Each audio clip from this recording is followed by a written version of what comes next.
নরসিংদীর পৌর মেয়র লোকমান হোসেন হত্যাকাণ্ডের ৮ মাস পর হত্যা মামলার এজাহারভুক্ত ১৪ আসামির মধ্যে ১১ জনকে বাদ দিয়ে চার্জশিট দিয়েছে গোয়েন্দা পুলিশ।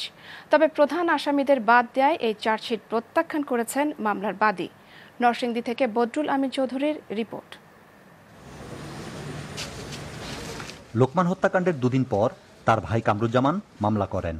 আসামি করা হয় ডাক ও টেলিযোগাযোগ মন্ত্রী রাজিউদ্দিন আহমেদ রাজুর ভাই সালাহউদ্দিন আহমেদ বাচ্চু, শহর আওয়ামী লীগের সভাপতি মন্তাজউদ্দিন ভূঁইয়া সহ ১৪ জনকে। কিন্তু গত বৃহস্পতিবার অনেকটা গোপনে স্পর্শকাতর এই মামলার চার্জশিট দেওয়া হয়। এজাহারভুক্ত ১১ আসামি চার্জশিট থেকে বাদ পড়ায় মামলার বাদী এর বিরুদ্ধে আদালতে নারাজি পিটিশন দাখিল করার কথা জানিয়েছেন। আসামি তালিকা থেকে যারা খুনের সাথে জড়িত, যারা খুন করিয়েছে তাদেরকে বাদ দেওয়া হয়েছে, যেটা আমি প্রত্যাখ্যান করছি। এই চার্জশিট আমি ঘৃণার সাথে প্রত্যাখ্যান করছি। চার্জশিট থেকে বাদ পড়ায় এজাহারভুক্ত আসামিরা বলছেন তাদেরকে অন্যায়ভাবে এই মামলায় ফাঁসানো হয়েছিল।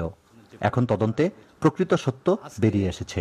দীর্ঘ ৮ মাস পর নরসিংদীর পুলিশ প্রশাসন আমি মনে করি অত্যন্ত সূক্ষ্ম এবং একটা সুন্দর চার্জশিট তারা আজকে তৈরি করতে পেরেছে। স্পর্শকাতর এই মামলাটির সুষ্ঠু তদন্তে চার্জশিট দিতে কিছুটা বিলম্ব হয়েছে বলে স্বীকার করেছেন জেলা পুলিশ সুপার। এ বিষয়ে বাদীপক্ষের আপত্তি থাকলে তা আদালতে জানানোর সুযোগ আছে বলেও জানান তিনি। এই মামলার সাথে সংশ্লিষ্ট যারা পরিকল্পনাকারী, যারা হত্যাকারী, তারপর হত্যার সাথে ব্যবহৃত যে বিভিন্ন আলামত সবকিছু আমরা উদ্ধার করেছি এবং কোথাও কিন্তু কোনো ঘাটতি নেই। গত বছর ১ নভেম্বর জেলা আওয়ামী লীগের দলীয় কার্যালয়ে সন্ত্রাসীদের গুলিতে নিহত হন পৌর মেয়র লোকমান হোসেন। চার্জশিটভুক্ত ১২ আসামির মধ্যে এখনও পলাতক আছেন ৩ জন। বদরুল আমিন চৌধুরী, মাছরাঙ্গা সংবাদ, নরসিংদী।